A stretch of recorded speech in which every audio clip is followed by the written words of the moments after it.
Bismillahirrahmanirrahim. Assalamualaikum warahmatullahi wabarakatuh. Alhamdulillahirabbil alamin wal 'aqibatu lil muttaqin wala 'udwana illa 'alal zalimin. Wassalatu wassalamu ala sayyidil mursalin nabiyyina Muhammadin wa ala alihi wa sahbihi ajma'in wa ba'du.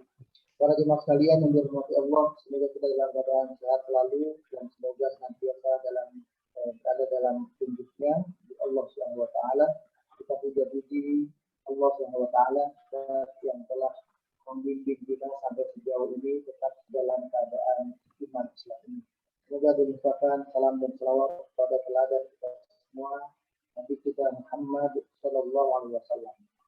Para jemaah sekalian, tadi Pak Idan menyampaikan di awal ayat 137 surah 8 perlu saya terangkan sedikit, ya. Saya baca ulang. A'udzubillahi minasyaitonirrajim. Wa awrasnal qaumal ladzina kanu yustad'afuna masyariqal ard wa magharibaha allati barakna fiha. Wa tammat kalimatu rabbikal husna ala bani Israil bima sabaru. Wa dammarna ma kana yasna'u fir'aunu wa qaumuhu wa ma kanu ya'rishun. Ya. Dan kami warisi kepada kaum yang dahulu ditindas, dilemahkan itu, yaitu kaum Bani Israel, kaum Nabi Musa alaihissalam ini. Kami wariskan kepada mereka apa-apa yang menjadi peninggalan dari Fir'aun. Jadi magharibaha allati barakna fiha, ya, bagian baratnya, ya, jadi bagian barat yang kami berkahi, ya, kemudian masyariqal ard wa magharibaha. Jadi bagian timurnya, bagian baratnya yang kami berkahi. Wa tammat kalimatu rabbika, dan telah menjadi ketetapan Allah, menjadi ketetapan Allah yang telah sempurna, maksudnya sudah Allah takdirkan sedemikian rupa. Ya, ini merupakan hadiah atau anugerah kepada Bani Israel akibat atau sebab kesabaran mereka dalam perjuangan menghadapi tauhidnya ataupun berhala kekuasaan Fir'aun pada waktu itu. Ya. Oleh sebab itu kata Allah, kami hancurkan semua yang telah dibuat oleh Fir'aun dan kaumnya semua itu, dan apa yang ya'rishun yang mereka bangun, mereka tinggikan. Jadi bangunan mereka semua peninggalan mereka sudah sampai hilang. Jadi pengertian sudah barat ini dikatakan hadhil ayat tukbirana an nikmatillahil uzma ala bani Israil. Ini merupakan informasi yang besar kepada kaum Bani Israel, ya. Informasi besar kepada kita maksudnya tentang nikmat Allah yang besar yang Allah berikan kepada kaum Bani Israel. Haitsu najahum min batsi Fir'aun, ketika Allah telah menyelamatkan mereka dari jajahan, siksaan, ya, kerasnya kekuasaan Fir'aun kepada mereka. Wa anqadhahum min tughyanil akbar, dan telah menyelamatkan mereka dari sikap kesombongan kaum Akbar. Akbar itu kata lain dari Kibti, ya, kaum asli dari Mesir. Alladzina stadalluhum wa ahanuhum, yang telah menghinakan mereka, telah membuat mereka menjadi kaum yang rendah, wa sakharu, kaum yang dipandang remeh, di ardali wa asba'il ahmar, dalam segala macam hal, perbuatan dan sikap hidup itu sudah dianggap mereka tidak punya apa-apa. Nah, ayat ini kemarin kalau tidak salah sudah saya sebutkan dengan surah Al-Qasas yang 38 bahwa memang janji Allah akan memberikan kekuasaan ini pada akhirnya kepada kaum Bani Israil, ya, akan menjatuhkan Fir'aun dan kekuasaannya. Aman itu disebut apa yang mereka khawatirkan, kembali kekuasaan mereka itu Allah berikan sebagai sebuah kenyataan. Penyebutan Masyariq dan Maghrib ini adalah wilayah yang dikuasai oleh Fir'aun sampai sejauh itu. Yang namanya kekuasaan Mesir itu adalah dari bagian Mesir yang sekarang ini disebut Kairo sampai bagian yang dekat dengan Israel, urusan Suez, itu adalah timur barat. Nah itu kekuasaannya meliputi itu semua, itu sudah dikuasai oleh Nabi Musa dan kaum Bani Israel. Jadi kalau kita ini bahasanya itu dari Sabang sampai Merauke, itu istilahnya semua. Bukan cuma Pulau Jawa, bukan cuma Pulau Kalimantan, bukan cuma Sulawesi, tapi sudah seluruhnya. Itu penyebutan ayat ini seperti itu. Baik. Kemudian berikutnya adalah tafsir ayat yang berikutnya 38 ini, bab 38. Wa ilahuna nastantahi ayyuhal ikhwah qissah Fir'aun wa qaumuhu.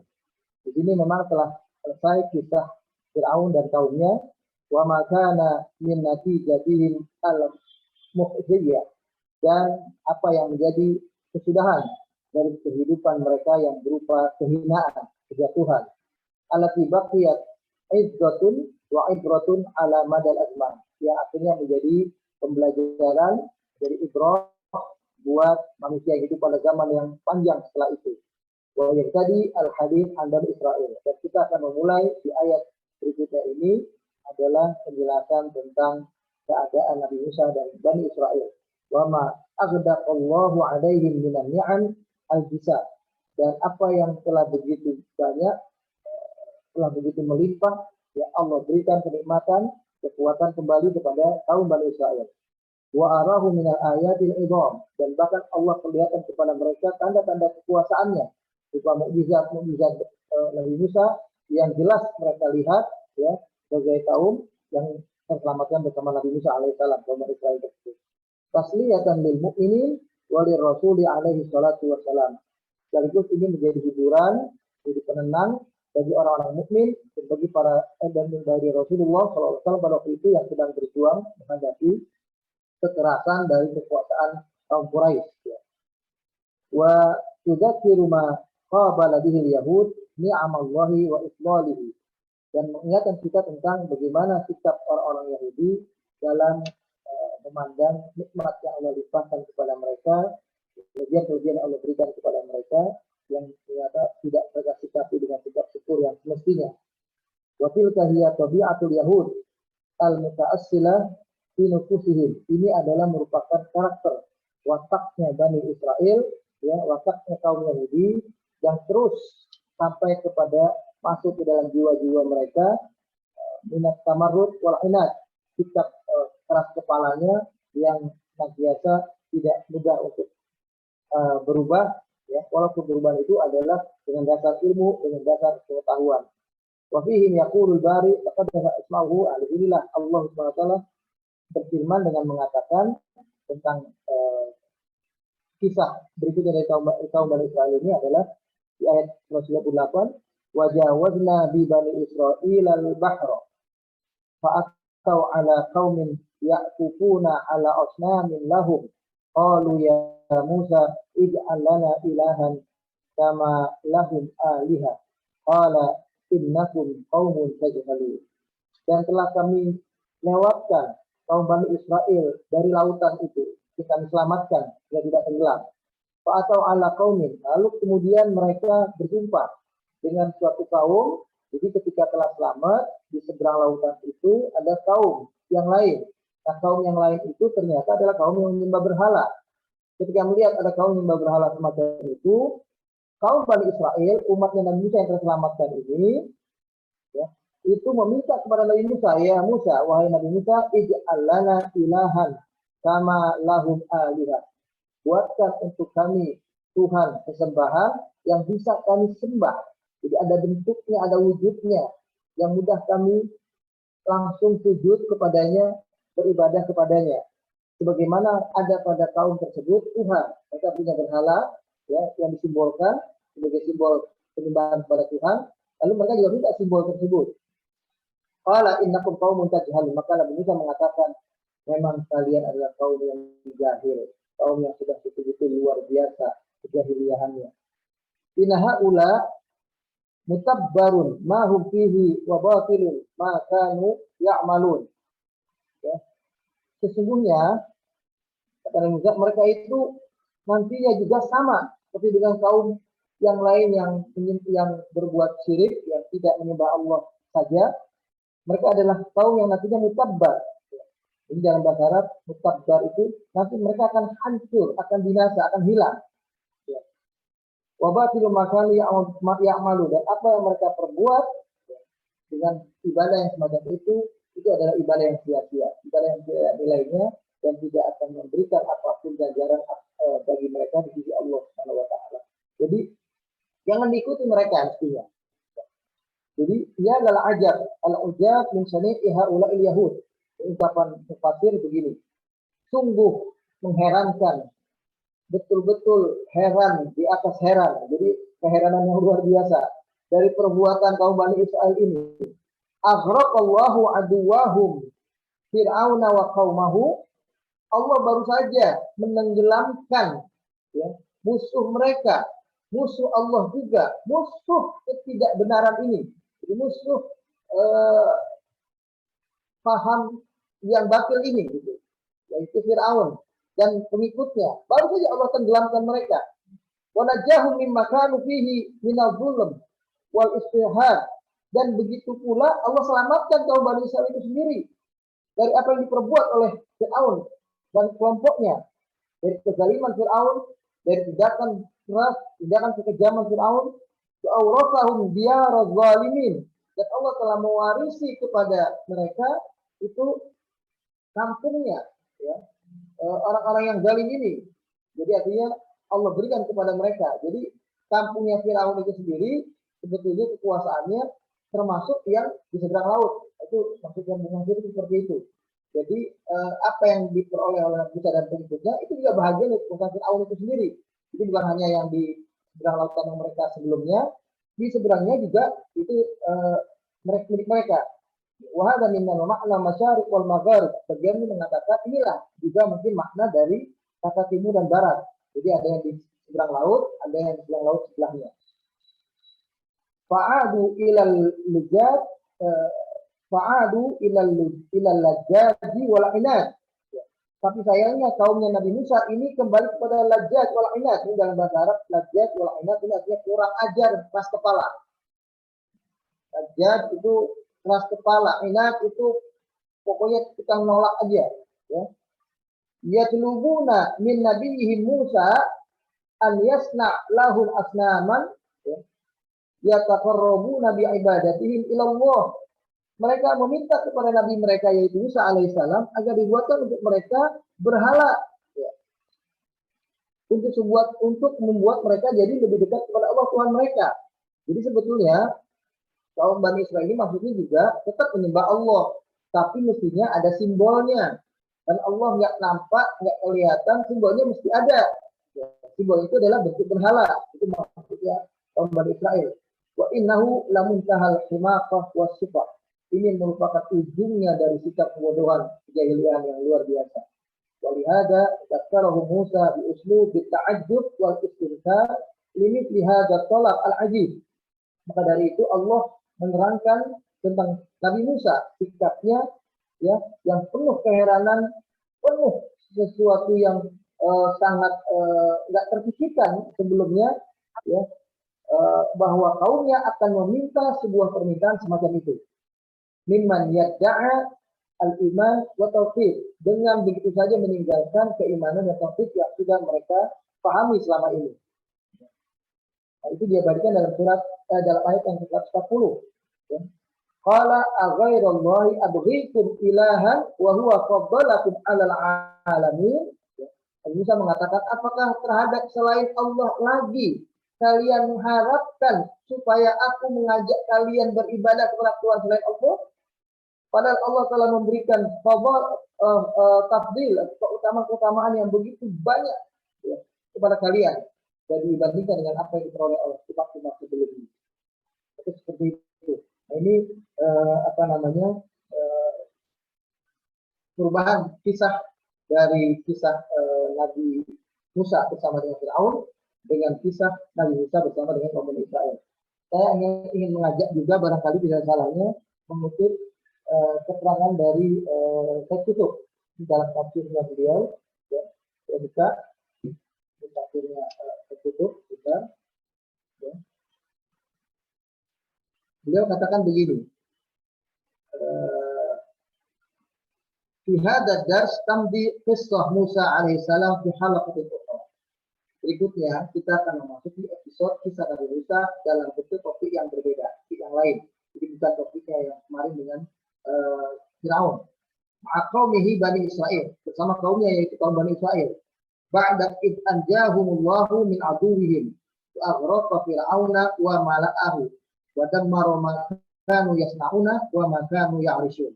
Setelah Allah menyelamatkan mereka dari musuh-musuh mereka dan telah menenggelamkan Fir'aun dan pemuka-pemukanya. Jadi bukan Fir'aun sendiri, juga pemuka-pemuka, pejabat-pejabatnya, orang-orang besarnya. Dan telah menghancurkan mereka dengan apa yang telah mereka perbuat, ya, dan mereka tidak lagi memiliki kekuasaan. Mereka telah mati semuanya. Inna Musa alaihissalam la yuwajihul yauma taghut Fir'aun wa mala'ahu.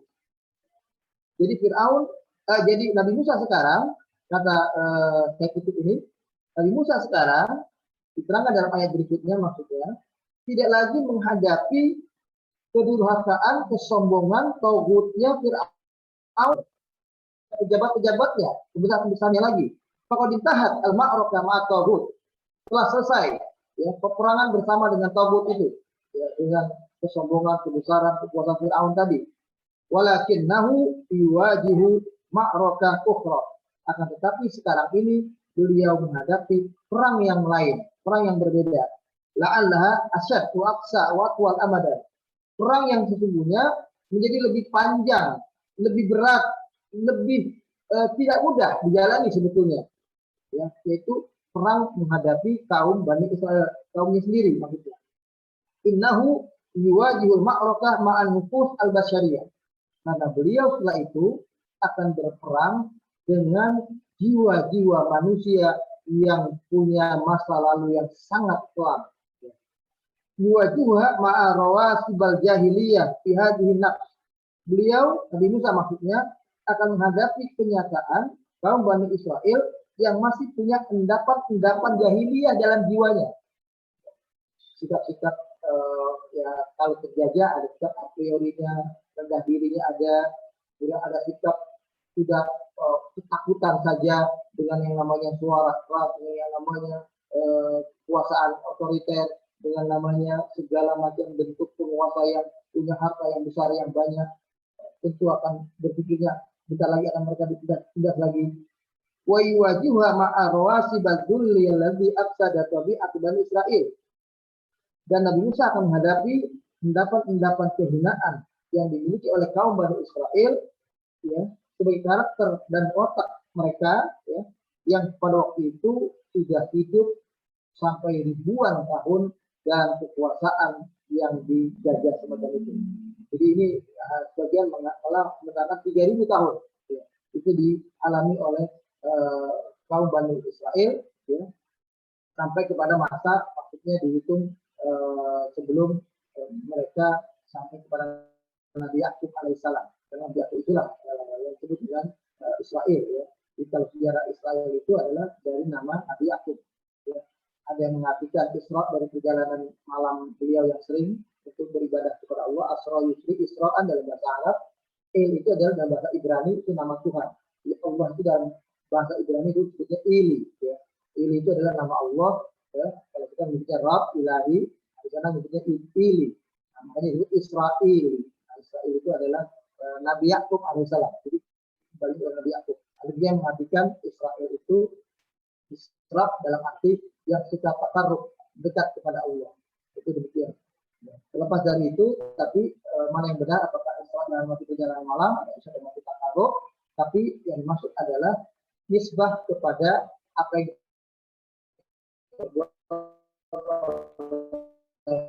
Nabi Yakub alaihissalam. Jadi atasnya itu adalah Nabi Ibrahim alaihissalam. Jadi kaum Bani Israel ini asalnya adalah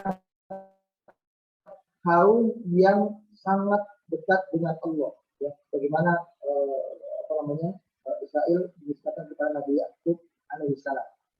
Baik, berikutnya yang ingin dijelaskan, kaum Bani Israel ini hidup dalam masa yang begitu panjang, ya.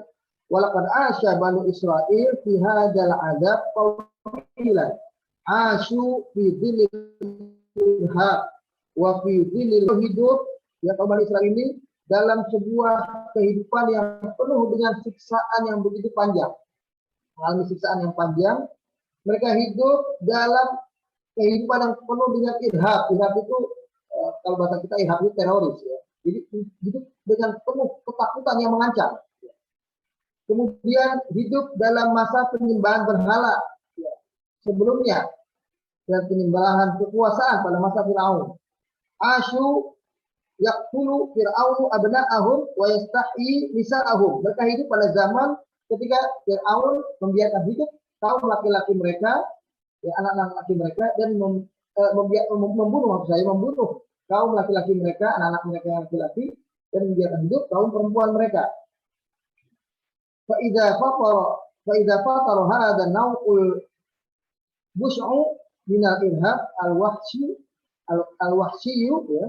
Jadi maksudnya ketika telah berjalan keadaan yang semacam ini membuat kenyang mereka dalam keadaan penuh dengan sikap penuh ancaman, ya, penuh ketakutan semacam ini. Asyu hayatad dzulli aswas sukhrati al-mutaradati ala kulli hali. Maka mereka kayak sudah terbiasa hidup dalam kehinaan, hidup dalam kerendahan, hidup dalam sebagai kaum yang tertindas, kaum yang terzalimi, ya. Sehingga mereka dalam segala hal akhirnya rusak jiwa mereka itu begitu. Seperti itu. Nah, inilah makanya suatu siksaan fisik, ya, itu akan memberikan pembekasan yang luar biasa kepada suatu kaum yang disiksa. Kayak kita di tanah air ini mendapatkan penjajahan dari Belanda, ya, walaupun kita hanya 300-an atau 300 tahun sifatnya. Nah, ini ketika sudah sampai kepada siksaan fisik, ya, badan disiksa, ya, ada dirantai, ada disiksa, ada dihukum, ada dicambuk, macam-macam. Nah, kaum Bani Israil itu merasakan itu, dicambuk, disiksa, ditindih, segala macam. Nah, maka itu dalam Islam ini sebuah hal yang berbeda, ya. Ini menunjukkan bagaimana Islam memberikan pemahaman bahwa siksaan yang bersifat fisik ini akan memberikan bekas yang mendalam pada jiwa seseorang. Maka dari itu, ketika Umar bin Khattab berkuasa, ya, beliau menjadi Amirul Mukminin, menjadi khalifah yang kedua, ya, diterangkan di sini, yang duru binurillahi fayaru haqiqata tarkiban nafsil basyariyah wa tabi'atiha. Maka Umar bin Khattab ketika beliau menjadi Amirul Mukminin, beliau memandang kekuasaan ini dengan cahaya Allah. Artinya beliau menganggap ini bukan kekuasaan semau dirinya, tapi ini adalah amanah Allah yang harus dia laksanakan, ya, untuk membimbing manusia ini justru kepada kebaikan-kebaikan. Jangan sampai jiwa mereka yang mestinya menjadi makhluk terhormat di sisi Allah, di pandangan Allah mereka adalah makhluk terhormat manusia ini, melebihi bahkan bisa malaikat dan jin sekalipun, ya, bahkan binatang itu semuanya. Ini maksudnya kita ini makhluk terhormat manusia. Maka ini jangan sampai ada siksaan yang bersifat fisik. Maka ketika beliau, ya, mengangkat seorang gubernur, mengangkat seorang bupati kalau bahasa sekarang, ya, dulu itu Amir provinsi di Mesir. Jadi waktu beliau berkuasa, pusat kekuasaan ada di Madinah, dari Madinah, itu kan sampai ada menyeberang ke Irak, ke Mesir. Nah, itu ada gubernur di Mesir, ada gubernur di Baghdad. Ya. Nah, maka termasuk di Syria juga ada gubernur. Nah, selalu Umar bin Khattab berpesan begini, wala tadribu absyarahum fatadalluhum. Jangan sampai kalian sekali-kali menyiksa, ya.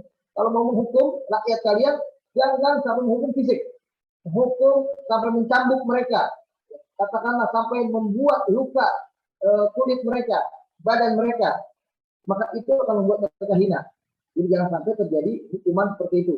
Kalaupun ada hukuman yang berbeda, ya, tidak langsung kepada fisik. Karena ya'lamu anna dharbal basyarah yudillun nasa. Karena pukulan yang ditimpa oleh seseorang, oleh anak manusia, itu akan memberikan bekas kehinaan pada seseorang. Jadi kayak Nabi pun melarang memukul istri dengan wajah pada bagian wajah, yang melarang untuk anak pada bagian fisik. Kalaupun terpaksa ambil fisik yang bagian yang lain, itu bagian tubuh, bagian belakang. Jadi kalaupun terpaksa akan dipukul. Jadi sebisa mungkin tidak ada pukulan. Ya, siksaan dalam bentuk mungkin cukup dibentak, cukup dimarahi, cukup katakanlah kalau bahasa sekarang itu diembargo atau diberikan batasan-batasan yang terbatas bagi seseorang, barangkali pilih seperti itu atau bentuk yang lain, yang penting jangan langsung kepada fisik. Nah di sini diceritakan Umar bin Khattab berpesan seperti itu. Nah sampai suatu saat, falamma anna daraba ibnu Amr bin As, ceritanya sampai kepada cerita tentang ada anaknya gubernur Mesir, yaitu anaknya Amr bin As, berkelahi memukul anaknya kaum Bani Israel.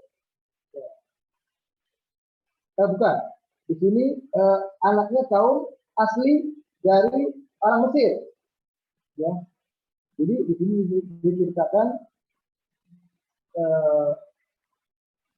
falamma anna darba ibna Umar Amru bin As fataha Misr wa hakama Muslim, negeri Mesir yang sudah dibuka, ya, dan dia gubernurnya itu Amru bin As. Zahara ibnu Qibti min ahli Misr, ya, itu mengadu, ya, mulai menampakkan kaum ibnu Qibti ini anak daripada asli kaum Mesir ini, ya, kaum Qibti. Ya. La'alla siyatur ruman kanat atharuha ala zahrihi ma kazal, ya.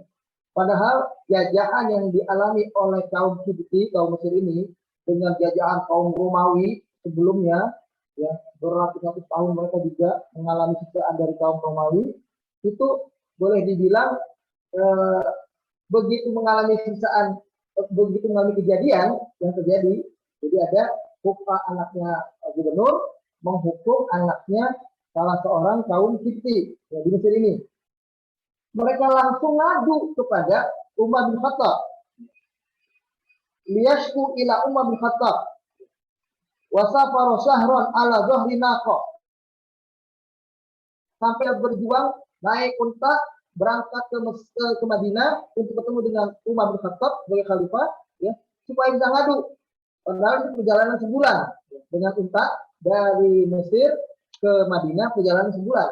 Nah saat itu tujuannya adalah untuk mengadu kepada Umar bin Khattab sebagai khalifah, ya, hada sautul wahid alladzi nala ibnahu, cuma satu cambukan yang mengenai anaknya. Jadi anaknya si orang Qibti, orang Mesir ini tercambuk, ya. Cambukan yang satu itu dilaporin sampai ke Madinah dalam perjalanan naik unta yang sebulan itu. Padahal ratusan, bahkan ada yang ribuan tahun sebelumnya dalam kekuasaan Romawi itu orang-orang Mesir dalam siksaan yang luar biasa itu udah kayak nggak merasa apa-apa. Tapi begitu Islam datang, yang sudah dipesankan dari awal oleh Umar bin Khattab bahwa tidak boleh gubernur dimanapun dalam kekuasaan Islam ini menghukum secara fisik, maka ini menjadi alasan bagi kaumnya, bagi penduduk Mesir waktu itu untuk melaporkan keadaan ini. Karena cuma satu cambukan. Nah, ini menunjukkan bahwa Islamlah yang memberikan perubahan luar biasa terhadap kondisi jiwa manusia yang tadinya telah terjajah sedemikian rupa, dimunculkan nur atau cahaya terang yang muncul dari kekhalifahan Umar bin Khattab pada waktu itu, ya, yang berpesan agar tidak sampai menyiksa rakyat dengan siksaan bentuk fisik. Nah, itu akan memberikan bekas yang luar biasa. Inilah yang terjadi pada kaum Bani Israel, ya, dalam ribuan tahun sebelum mereka terselamatkan oleh Nabi Musa alaihissalam ini. Maka di sini diceritakan mereka adalah kaum yang memang sudah ya kalau bahasa kita itu akhirnya apa yang ada di masa lalu itu nggak bisa hilang semuanya. Jadi masih ada endapan-endapan.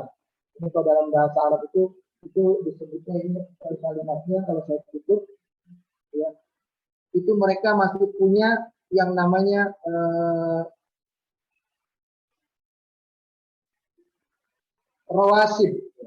rawasibal jahiliyah bihadi nafs, yaitu endapan-endapan, ya, sisa-sisa masa mereka disiksa, dizalimi pada kekuasaan sebelumnya.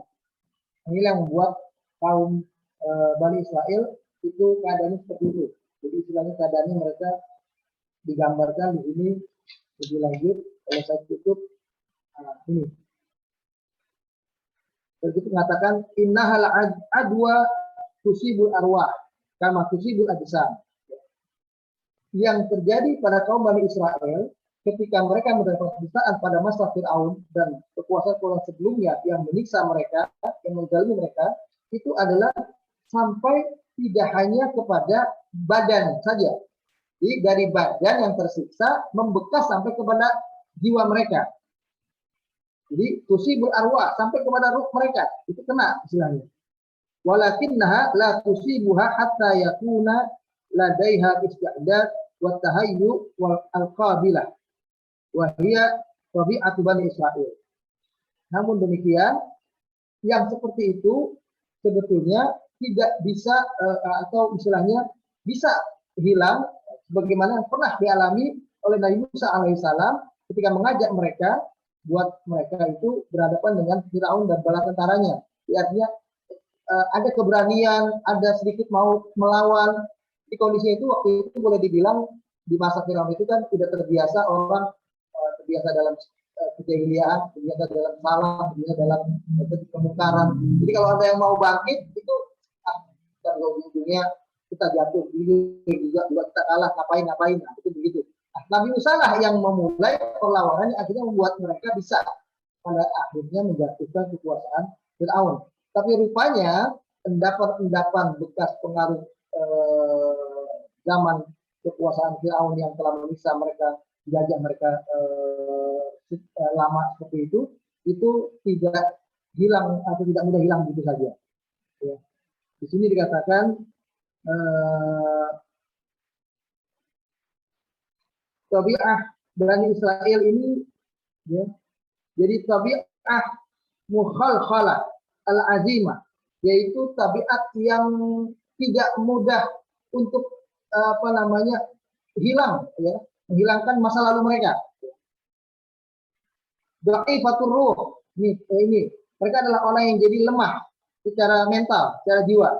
Ma takadu tahtadi hatta tadil.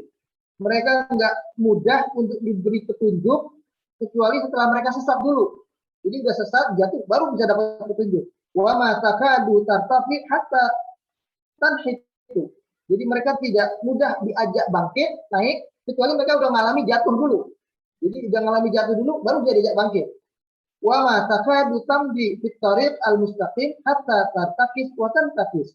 Dan mereka juga tidak mudah diajak ayo menuju jalan yang rata, jalan yang lurus, ya sampai kemudian mereka menuju sandungan-sandungan batu. Dia udah kesandung dulu, baru dia pengen jalan yang lurus. Udah sakit dulu, baru dia pengen jalan yang benar. Itulah keadaan jiwa Bani Israel. Dzalika ila ghalat fil kabat. Ini adalah sesuatu yang membekas di dalam jiwa seseorang yang keliru, yang salah. Ya. Ini ghalat. Ya. Watas lubu anil haq, ini membuat mereka akhirnya tertutupi ya daripada nilai-nilai kebenaran.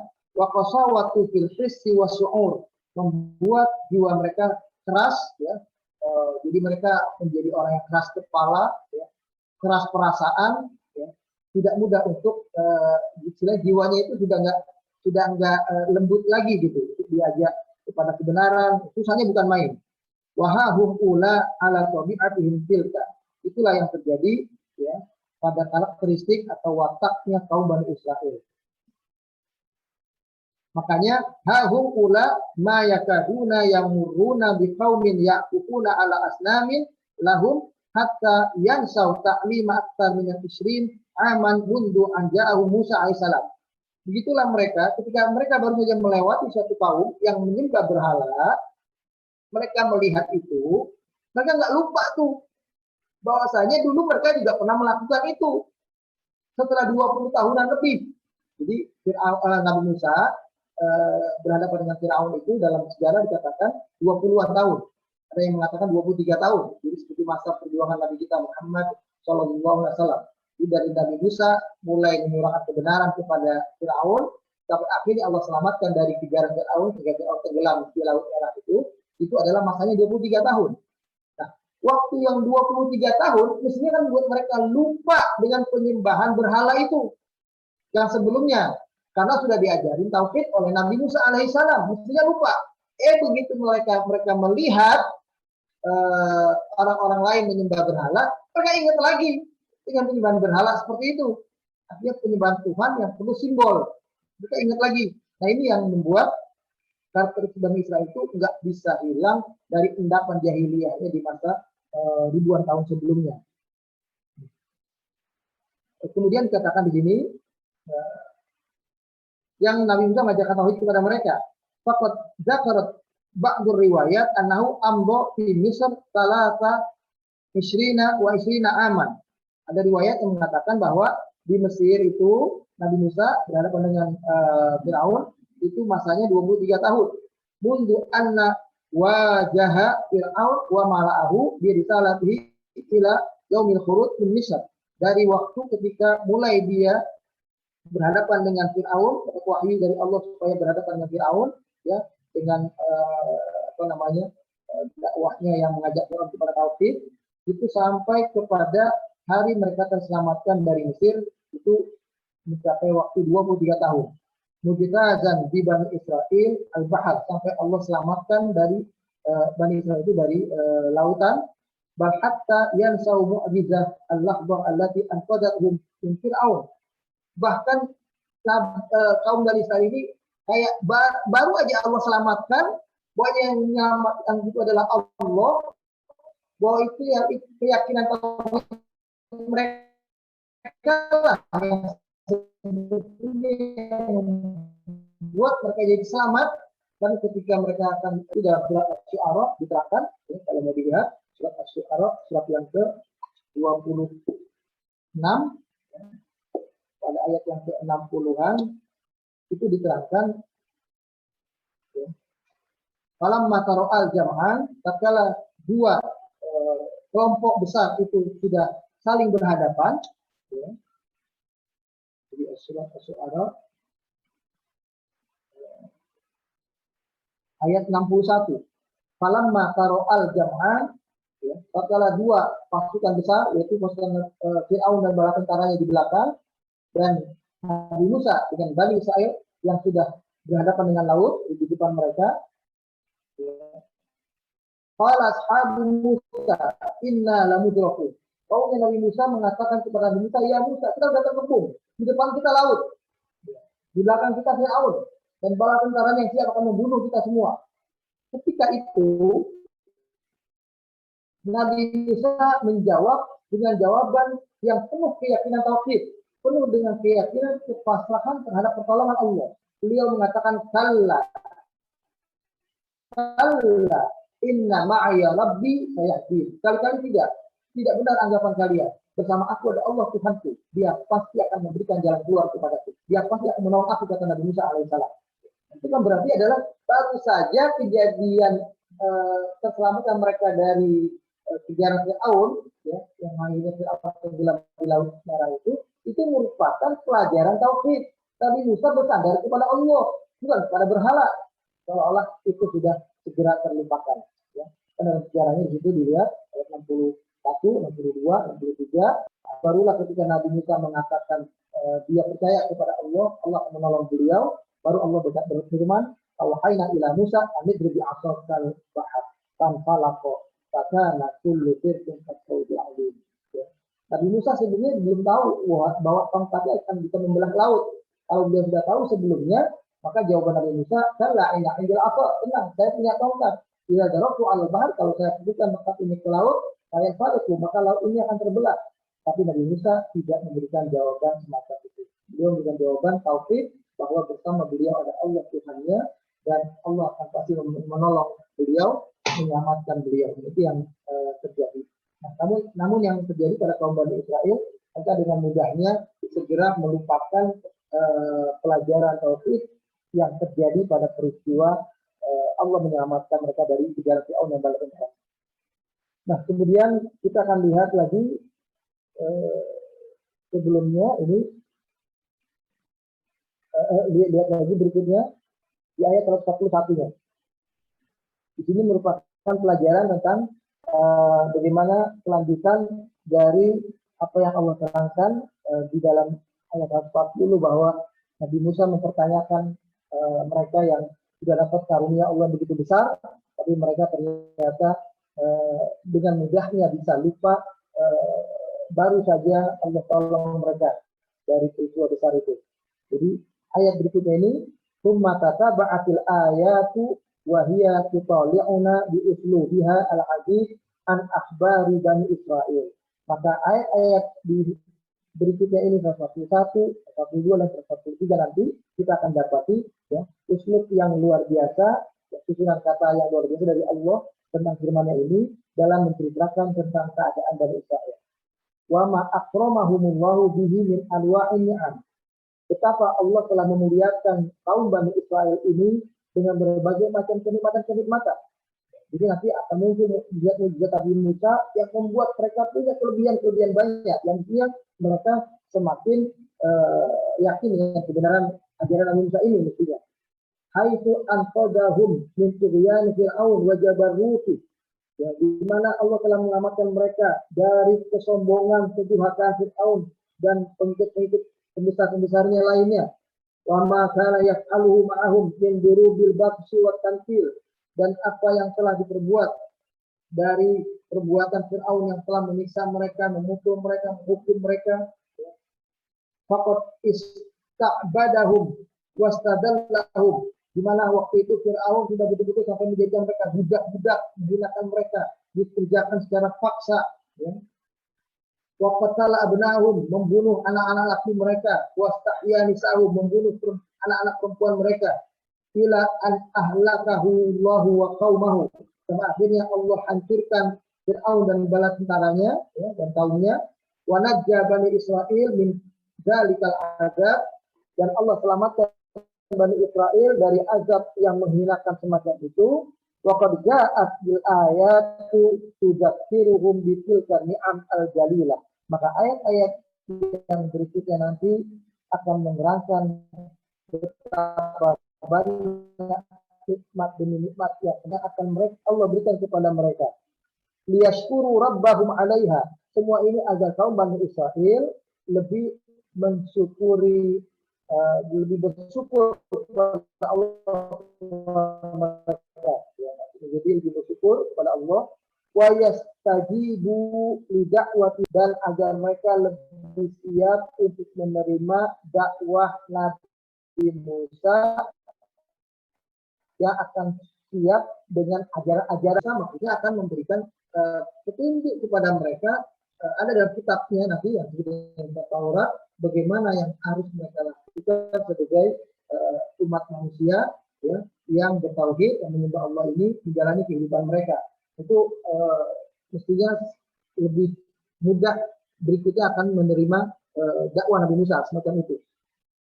Kemudian karena Nabi Musa lah ya, al-munki dan lahum minal karab wa dhiqi, Nabi Musa lah yang telah menyelamatkan mereka dari segala macam kesusahan, kesempitan, ya, segala macam penderitaan mereka. Wa bidzalika yaqulul Qur'anul Karim. Maka dari itu ayat yang ke-141 bunyinya adalah wa id najjainakum min ali fir'auna yasumunakum su'al azab yuqatiluna abna'akum wa yastahyuna nisa'akum wa fi dzalikum bala'un min rabbikum 'adzim. Ya, ada yang membaca wa id anjainakum. Jadi dalam riwayat ini Al-Quran ada yang membaca najjainakum, ada yang membaca anjainakum. Dan ingatlah ketika Allah telah menyelamatkan kalian dari tipu daya Fir'aun, di mana mereka telah memberikan siksaan, penderitaan yang luar biasa kepada kaum Bani Israel ini, sampai membunuh anak-anak laki kalian, sampai membiarkan hidup perempuan-perempuan kalian itu, dan ini merupakan karunia, balasan dari Allah Tuhan kalian yang begitu besar. Nah saat itu, ya, setelah peristiwa ini, yang terjadi adalah di ayat yang ke-102, wa'dullahi li Musa bi'inzali Taurat alaihi. Janji Allah akan memberikan satu kitab petunjuk kepada Nabi Musa alaihissalam. Kata ba'atil ayat tasrudu ala Musa mi'inal ahdath al-jalilah. Maka ayat-ayat berikutnya akan memperlihatkan kepada para pendengar, kita semua maksudnya baca Al-Quran ini, kejadian-kejadian baru yang berjalan atas jalilah hubungan Nabi Musa dengan Allah. Allati hadatsat li nabiyillahil kalim, yang terjadi pada Nabi Musa alaihissalam yang sempat berbicara. Ya. Musa bin Imran alaihi afdhalus salatu wa taslim, ya. Nabi Musa alaihissalam ini sempat berbicara dengan Allah. Faqad wa'adahu Allahu an yunzila alaihi kitaban. Maka Allah Subhanahu wa taala menjanjikan kepada Nabi Musa akan menurunkan sebuah kitab, ya, kepada Nabi Musa alaihissalam ini. Yakunu dusturan li Bani Israil, ia akan menjadi undang-undang, akan menjadi peraturan hidup bagi kaum Bani Israel. Yusiruna ala minhajihi fi hayatihi di dunia, ia akan membimbing mereka untuk bagaimana menjalani kehidupan di muka bumi ini supaya sukses menjadi sebuah bangsa, bisa menjadi sebuah masyarakat. Lias adu ditabdiq syariatillah, agar mereka bisa bahagia karena menerapkan syariat Allah ini. Ya, karena takdir menerapkan syariat Allah ya di kitab Taurat ini, mereka akan jadi bahagia. Ba'da an asyu radhan tawilan minaz zaman, setelah dalam waktu yang begitu panjang dan lama mereka dalam penderitaan dan kesulitan. Fil ubudiyah wa dzulli wal hawan, bahkan dalam penghambaan, ya, dalam ibadah, dalam kehinaan, ya, mereka telah lewati masa itu. Disebutkan dalam ayat 142 bahwa adna Musa salatina lailatan wa atmamnaha bi asyrin, dan kami telah menjanjikan kepada Nabi Musa 30 malam. Jadi janji Allah kepada Musa 30 malam, ya, beliau bertahannud, beribadat begitu kepada Allah. Wa atmamnaha bi asyrin, dan kami sempurnakan 10 harinya, jadi 40 hari. Pertama miqatu rabbihi arba'ina lailatan, maka menjadi sempurnalah miqatnya Nabi Musa kepada Allah Tuhannya selama 40 malam. Ya. Wa qala Musa li akhihi Harun ukhlufni fi qaumi, dan Nabi Musa sempat berkata kepada saudaranya yaitu Nabi Harun, ya, jadilah engkau pengganti aku untuk mengawasi kaum ini. Jadi memimpin kaum ini, mengontrol kaum ini, memimpin kaum ini, ya. Nabi Harun diberikan amanah. Nabi Musa sendiri menghadap Allah langsung selama 40 malam tadi. Wa aslih wa la tattabi' sabilal mufsidin. Ya, berbuat baiklah, ya, dalam memimpin kaumnya ini, dan jangan ikuti jalannya orang yang merusak. Jadi, kalau ada antara kaum yang merusak, jangan diikuti. Itu pesan Nabi Musa kepada Nabi Harun. Ya. Ruya anna Musa alaihissalam wa'ada bani Israil wa huwa Musa. Diriwayatkan bahwa Nabi Musa alaihissalam, ya, memberikan janji kepada kaum Bani Israel bahwa mereka akan bisa, ya, dan itu disampaikan di Mesir, bahwa mereka akan bisa kembali kepada Baitul Maqdis. Ini janji Nabi Musa alaihissalam. Dan itu akan diawali dengan kita hidup di atas petunjuk Allah. Ada aturan Allah, ada dustur Allah yang akan membuat kita selamat hidup kembali kepada keadaan mereka semula, keadaan yang merdeka, keadaan yang tidak terjajah, keadaan yang tidak tertindas. Ya. In ahlakallahu aduwahum an ya'tiyahum bi kitabin min indillah.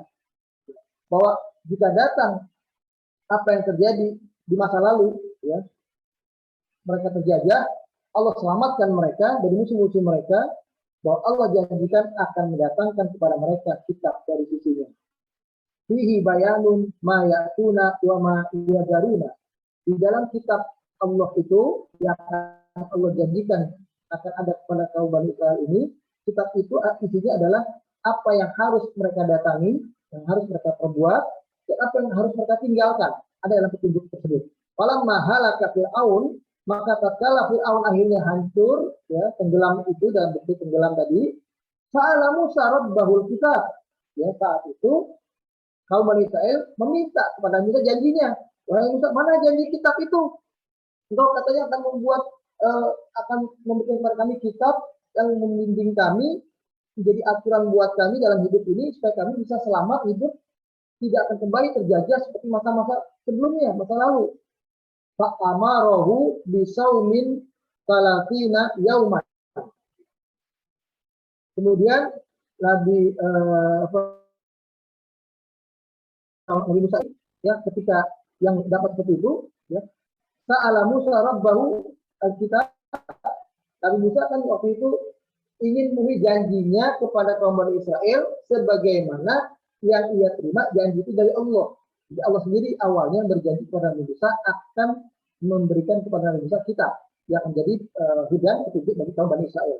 Maka Nabi Musa ketika sudah sampai akhirnya bermunajat kepada Allah itu, Allah memerintahkan kepada beliau supaya berpuasa 30 hari. Nah, ini puasanya terjadi pada bulan Dzulqa'dah. Falamma atamma salatina ankara khulufu famihi. Kalau sudah sempurna sampai 30 hari, ya, itu ada bau yang enggak enak di mulutnya Nabi Musa. Ya, Nabi Musa itu jadi enggak enak. Taghayyura raihata fatasawwa. Jadi bau mulutnya berubah, lalu dia ingin sikat gigi, bersiwak. Fa'auhallahu ta'ala ilaihi. Maka Allah berfirman kepada Nabi Musa waktu itu, amma alimta ya Musa anna khulufa famisa'in atyabu indi min rihil misk.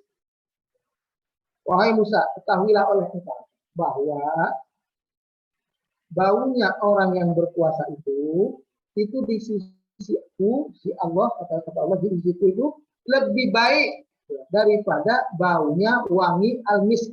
Wangi al-misk itu wangi kasturi. Ya. Al-misk itu ada yang bilang kasturi. Nah itu lebih baik dari itu. Jadi kamu nggak perlu sikat gigi. Kalau udah merasa nggak enak, 30 hari berpuasa, lagi munajat dengan Allah, ya, kemudian dia sikat gigi. Nah itu sampai ceritanya seperti itu di dalam riwayat ini. Ini karena Nabi Musa sedang menghadap Allah yang tentu harus mensucikan dirinya. Fa'amarahu Allahu an yazida 'alaiha asyrata ayyam. Maka di situ Allah Subhanahu wa taala meminta Nabi Musa menyempurnakan 10 hari lagi. Ini diterangkan dalam tafsir At-Tabari, tafsir Imam Al-Qurtubi, tafsir Ibnu Katsir, Al-Alusi dan lain-lainnya menceritakan kondisi yang sama tentang riwayat ini. Lalu kemudian pada qauluhu ta'ala itulah makanya inilah tafsir dari ayat 142 ini yang mengatakan bahwa wa'adna Musa salatina lailatan wa tamamnaha bi asyrin. Bahwa kami telah menjanjikan kepada Nabi Musa untuk 30 hari bermunajat kepada kami dan menyempurnakannya, kami sempurnakan sampai 10 hari lagi, jadi semuanya 40 hari. Jadi wa'adna Musa limunajatina ba'da mabba salatina lailatan wa akmalnaha bi asyri layalin. Fatammat al-munajat ba'da arba'ina lailatin. Jadi munajatnya Nabi Musa akhirnya sempurna menjadi 40 hari setelah awalnya hanya 30 hari dengan Allah, lalu menjadi 40 hari. Dan janji Allah akan memberikan kitab kepada Nabi Musa alaihissalam. Nah, kejadian berikutnya adalah di ayat 143. Ini masih dalam kondisi munajat dengan Allah. Tsumma wadhahat fil ayat maka nafi dzalika liqa.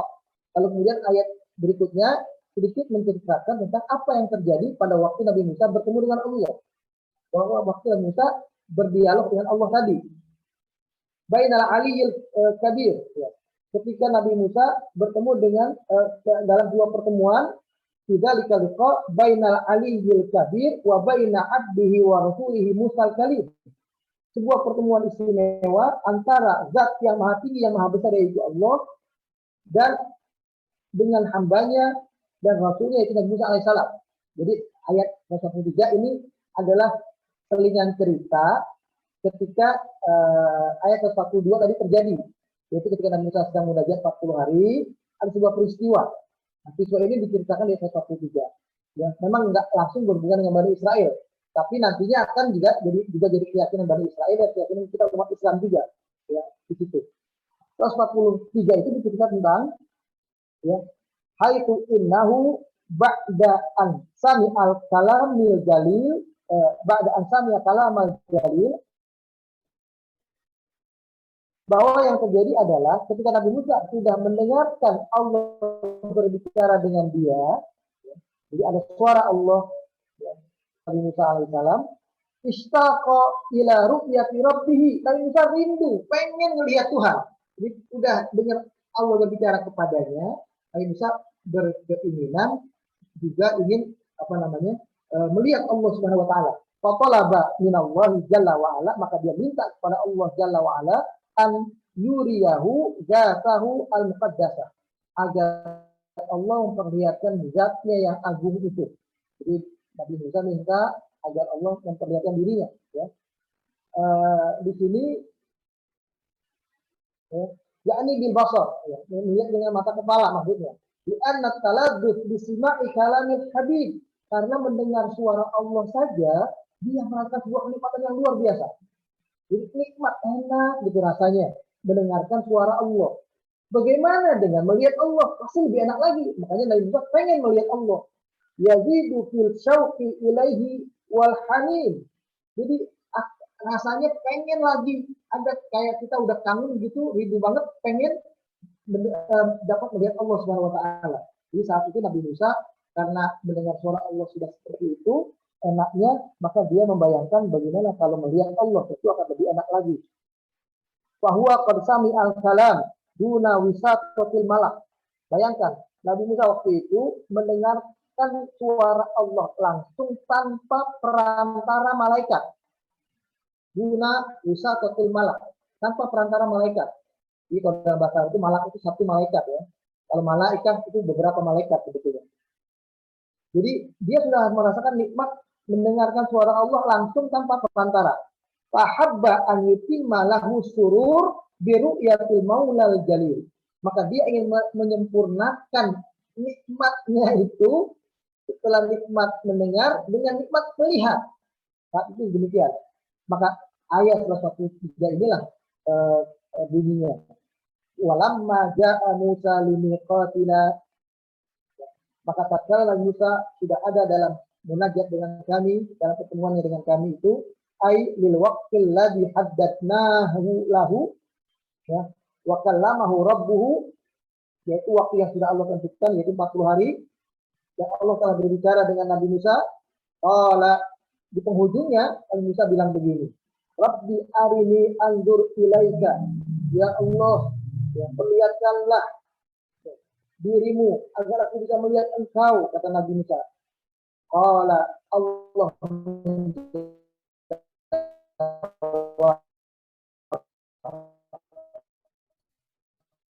lan taroni, kali-kali kau tidak bisa melihatku, walakin saja lemah, bisa jatuh, ya. Angin ini bisa goyang. Coba lihat itu gunung yang besar, gunung yang nggak mudah goyang, bahkan gunung yang ditakdirkan Allah bentuknya justru untuk menghalangi angin besar yang akan jatuh kepada manusia. Jadi gunung itu kan fungsinya seperti itu. Manusia tidak terbang, karena kalau nggak ada gunung dalam sebuah kehidupan di alam suatu daerah, gunung tidak ada, karena angin besar di situ, maka yang terjadi adalah manusia bisa terbang. Ya. Maka ada gunung, jadi jadi pasak, itu seperti itu. Nah, kata Allah, kita lihat gunung. Kalau gunung yang besar itu bisa tetap di tempatnya, karena aku akan kelihatan diriku kepada gunung, ya, maksudnya Allah di situ. Fa in istaqarra makanahu fasawfa tarani. Maka jika gunung itu yang kuat itu tetap dalam tempatnya, maka kau akan melihat aku. Jadi gini Pak, saya baca tafsir yang lain, pengertiannya seperti ini. Sempat ayat ini agak membingungkan, ya. Begitu kalimatnya begini. Fa in istaqarra makanahu fasawfa tarani, maka jika gunung itu tetap di tempatnya, kita akan sampai melihatku, kata Allah. Falamma tajalla rabbuhu lil jabal, maka tatkala sedikit Allah memperlihatkan dirinya kepada gunung itu, ja'alahu dakka wa kharra Musa sa'iqa. Maka itu menjadikan Musa tersungkur jatuh, ya, pingsan. Falamma afaqa qala subhan, maka tatkala dia sudah sadar, dia berkata, maaf ya Allah, aku salah, aku berdosa, minta sesuatu yang aku tidak mampu melakukannya. Ini di sini diterangkan, maksudnya adalah wal makna lamma dhahara wa bana min jalalillahi wa nurihi ala jabali turi syai'un yasir. Ini. Jadi begitu Allah memperlihatkan dirinya kepada gunung sedikit, ini andaka jabal wa tafattat wa taqaya wa saqata Musa mughasyian alaihi mughamman. Di mana ketika Allah memperlihatkan dirinya kepada gunung dan gunung kemudian bergerak, itu membuat gunung jadi kayak bergeser sedikit, lalu kemudian membuat ada angin-angin besar bermunculan, Nabi Musa langsung jatuh, ya, pingsan, ya, penuh ketakutan, nggak sadar diri, ya. Min haulin maro'a wa syahad, begitu melihat apa yang, begitu memandang apa yang dia lihat itu dari kejadian itu. Qala Ibnu Abbas mengatakan begini, ma tajalla minhu subhanahu lil jabal illa qadral khinsir. Qadral khinsir.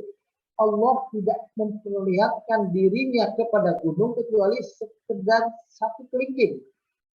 Fasara jabal turaban mahilan, maka gunung itu langsung menjadi hancur. Wa kharra Musa mughashyan alaihi, maka Musa jadi jatuh pingsan. Ini gambarannya begini para jemaah, ya,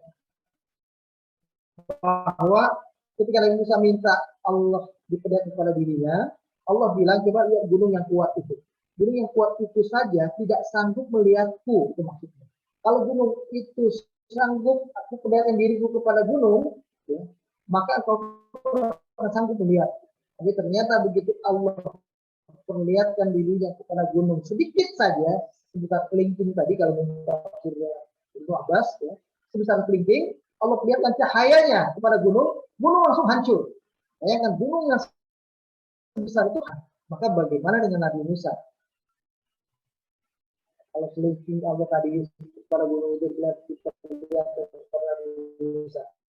Ini menggambarkan bahwa melihat Allah itu tidak ada dalam kehidupan manusia. Insya Allah demikian, karena yaitu melihat Allah di dunia adalah sesuatu yang terlarang, tidak mungkin terjadi. Sedangkan Allah nanti di hari kiamat adalah sesuatu yang ada dalam syariat. Dan kita akan memang melihat Allah. Bagaimana firman-Nya dalam surat Al-Qiyamah ayat 22-23 itu mengatakan wujuhun yauma idzin nadhirah ila rabbiha nazirah. Kalau nanti di akhirat ada wajah-wajah yang berseri-seri, yang bahagia, ya, di mana kebahagiaan mereka menjadi lebih sempurna ketika mereka memandang Allah Tuhan mereka. Itu surat Al-Qiyamah, surat yang ke-75 ayat 22 ayat 23. Ya. Jadi mawdu' ru'yatullahi jalla wa ala fi hadhihi dunya mamnu'ah. Ya, persoalan melihat Allah dalam kehidupannya di muka bumi ini, di dunia ini adalah sesuatu yang terlarang. Hatta alal anbiya wa rusulul kiram, bahkan kepada nabi, para rasul Allah tidak bisa melihat Allah. Di anna taqata al-basariyata fi hadhihi hayati mahdudah. Karena kemampuan manusia dalam kehidupan di dunia ini adalah sifatnya sangat terbatas. Wa amma fil akhirah fala hududa wala quyuda. Maka nanti kalau di akhirat itu nggak ada batasan lagi, nggak ada ketidakmampuan lagi, bahwa manusia nantinya akan Allah berikan izin untuk melihatnya. Yahya lil mu'minina fi daril khuldi wan na'imi maqtu'un biha kama qala subhanahu wa ta'ala wujuhun yauma idzin nadhirah ila rabbiha nadhirah. Bagaimana nanti kalau di akhirat yang terjadi tidak ada lagi batas bagi orang mukmin di alam yang kekal nanti di akhirat itu, alam kenikmatan itu mereka akan merasakan kenikmatan melihat Allah Tuhan mereka, bagaimana ayat tadi. Wa huwa madza sunnah qatibah. Ini dalam bahasa Suri disebutkan mazhab ahlus sunnah qatibah. Semua ulama tafsir meyakini bahwa Allah bisa dilihat nanti di hari kiamat. Di dunia tidak bisa dilihat. Kalau pandangan yang saya ahli sunnah mungkin si atau yang lain itu mungkin punya pandangan berbeda. Tapi kalau ahli sunnah semua tidak. Berarti artinya menyeluruh semuanya. Annal mu'minina yarawna rabbahum fil akhirah ru'yatan basariyatan. Bahwa orang-orang mukmin nanti akan lihat Allah Tuhan mereka di akhirat dengan penglihatan mata telanjang. Wa yu'tiyahumullahu minat taqati wal qudrah, di mana Allah memberikan kepada manusia kemampuan untuk melihat Allah. Kalau di dunia belum diberikan kemampuan itu. Jadi intinya adalah tidak ada yang qudrah, ya, wa taqah, ya, kemampuan untuk melihat Allah itu yang belum ada. Bagaimana bukit aja nggak punya kemampuan itu, karena dia sosok yang besar, yang tinggi, yang tidak mudah hancur. Tapi dilihat yang kekuatan Allah sedikit, sudah hancur. Bagaimana dengan manusia? Tapi di akhirat nanti Allah berikan kokoh dan kudrah kepada manusia. Ma yu'ahiluhum litilka ru'ya, yang mudahkan mereka untuk bisa melihat Allah itu. Wa ansarat ba'd tawaif ru'yatallahi azza wa jalla mutlaqan. Memang ada sebagian golongan yang mengingkari itu. Wa qalu la yurallah, enggak mungkin Allah dilihat. La fid dunya wa la fil akhirah. Tidak juga di akhirat, tidak juga di dunia, sama, enggak bisa dilihat. Fadallu bi qaulihi ta'ala, mereka berdalil dengan ayat qala lan tarani, ayat yang tadi, 103 tadi, lan tarani, terkadang kamu enggak bisa melihatku. Ya, mereka berdasarkan dalil itu. Wa huwa madhab al-Mu'tazilah. Ini adalah sedikit madhab dari Mu'tazilah. Bukan madhab Ahlussunnah. Madhab Ahlussunnah semuanya sepakat di dunia enggak bisa lihat, tapi di akhirat akan bisa melihat Allah. Walaysa lahu fi hadhihi al-ayah mutamassik, bahwa dalilun di ahli sunnah wal jamaah. Mereka tidak memandang dasar ayat ini dengan pegangan yang kuat, ya. Tetapi sebetulnya inilah justru ayat dalil dari ahli sunnah wal jamaah. Bahwa pengertiannya itu adalah imkanur ru'yah, bisa mungkin dilihat. Ya. Jadi pada waktu lantaroni maksudnya adalah tidak mungkin dilihat. Jadi berarti ada kemungkinan lain bisa dilihat. Itu dalam tafsiran ahli sunnah wal jamaah. Begitu ada ayat surat Al-Qiyamah. Jadi kalimat lantaroni bagi ahli sunnah pengertiannya adalah bukan pengertiannya adalah mustahil ru'yah. Kalau bagi orang-orang kalimat lantaroni, engkau tidak akan melihat wahai Musa. Tapi ahli sunnah memandang ayat itu sebagai pengertian mungkin bisa dilihat, mungkin tidak. Nah itu begitu dijelaskan di surah Al-Qiyamah, artinya adalah tidak mungkin dilihat di dunia, tapi mungkin dilihat di akhirat. Nah inilah Nabi Musa alaihissalam, wa huwa nabiyyun min ulil azmi, nabi yang punya gelar ulil azmi. Ingat anbiya alaihi salatu wassalam, ya, para nabi yang bergelar itu, ya, diantaranya Nabi Musa, dan Nabi Nuh, dan Nabi Ibrahim, dan Nabi Musa, dan Nabi Isa, dan Nabi Muhammad sallallahu alaihi wasallam. Ya'lamuna ma yajuzu 'ala Allah wa ma yastahil. Tentu para nabi tahu apa yang boleh, apa yang tidak boleh, apa yang benar terjadi, apa yang mustahil terjadi.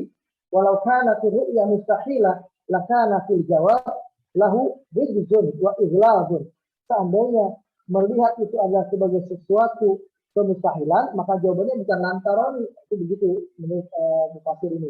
Jadi jawabannya adalah rijzun, ya jelas, langsung disalahin. Enggak boleh lihat, enggak bisa lihat.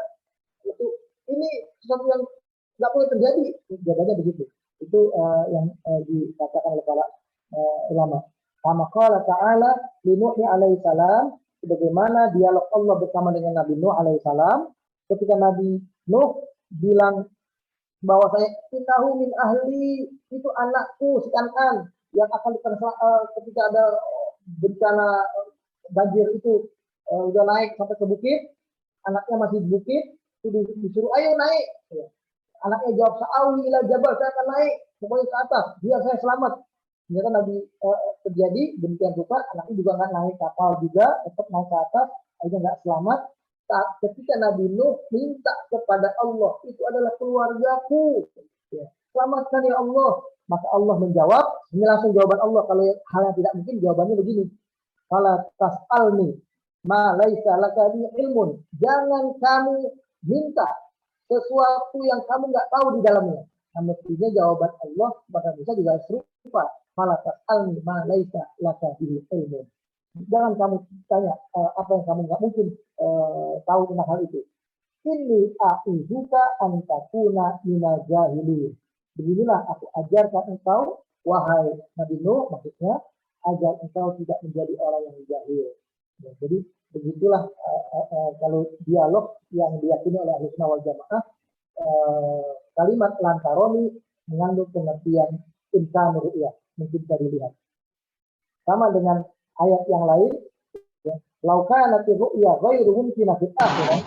Melihat itu adalah hal yang tidak mungkin di akhirat. Lama kana hunaka fa'idah min ajabil kufar an ru'yatil jabbar. Kalau melihat Allah nggak mungkin itu terjadi di akhirat, maka apa artinya kalimat mahjub ya, di dalam ayat surat Al-Mutaffifin ayat 15 yang berbunyi kalla innahum ar-rabbihim yauma idzin lamahjubun. Kali-kali tidak bahwa mereka pada hari itu di akhirat tidak ada lagi hijab. Apa itu tidak ada lagi hijab, itulah yang membedakan orang beriman dari orang kafir.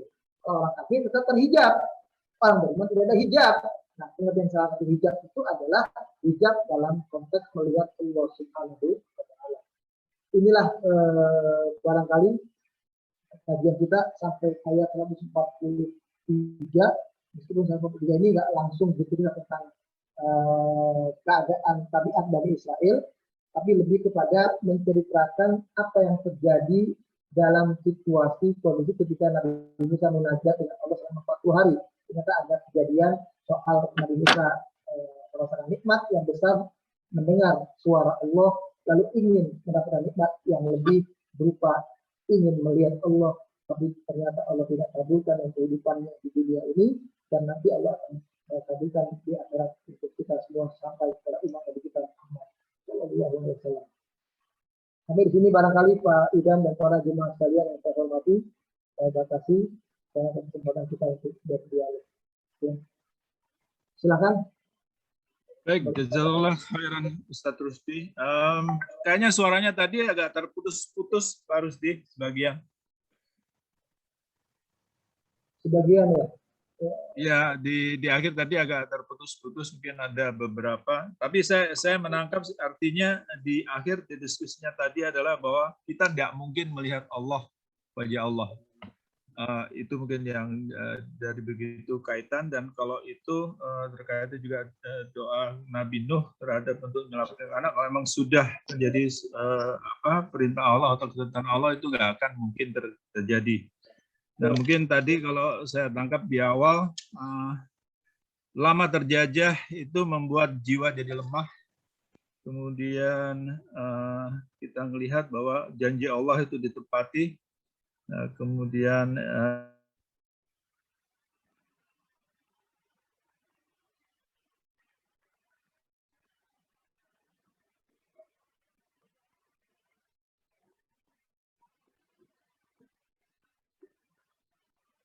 Ya, terputus.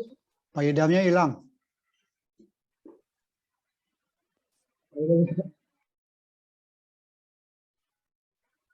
Terputus. Terputus Pak Idam. Mas Teguh mungkin bisa ini. Ya, dia. Saya juga mungkin dari sinyal juga ini kelihatan. Sepertinya koneksinya Bapak saya keputus deh. Oh gitu. Iya. Ya, barangkali mungkin langsung saja. Langsung aja. Sambil menunggu Pak Idam tersambung kembali. Kalau ada para jemaah yang dari apa yang saya paparkan, mungkin ada yang perlu penjelasan tambahan atau bahkan ingin menambah karena apa yang saya katakan masih ada yang kurang, misalnya lebih mempertajam pemahaman kita tentang ayat ini. Jadi kita baru masuk sebagian dari episode Nabi Musa dalam hubungannya dengan kaum Bani Israel. Itu tadi tersinggung tentang cerita keadaan Nabi Musa ketika belajar dengan Allah. Jadi soal melihat itu adalah bagian dari apa yang dilakukan oleh Nabi Musa sebelum beliau bertemu kembali dengan kaumnya. Jadi saat itu tadi maksudnya ini dari setelah selamat dari Laut Merah untuk ketemu dengan kaum yang baru, kaumnya minta Tuhan yang kesembahan yang lain, tapi belum sempat dikabulkan oleh Nabi Musa, dan Musa sudah pergi meninggalkan mereka. Musa berjanji kepada mereka juga untuk mengambil kitab yang diberikan oleh Allah kepada dirinya. Karena Nabi saya begitu nanti akan hidup dalam kehidupan yang lebih layak, dan itu tidak bisa terjadi kecuali dengan bimbingan sebuah dustur kitab sebagai petunjuk undang-undang. Kalau kayak kita baru merdeka dari Belanda, perlu undang-undang dasar. Dari situlah ditunjuk oleh kaum Bani Israil undang-undang dasar itu yang undang dasarnya bukan dibuat oleh kesepakatan manusia. Undang-undang dasarnya langsung dari Allah yang diberikan kepada Nabi Musa alaihissalam.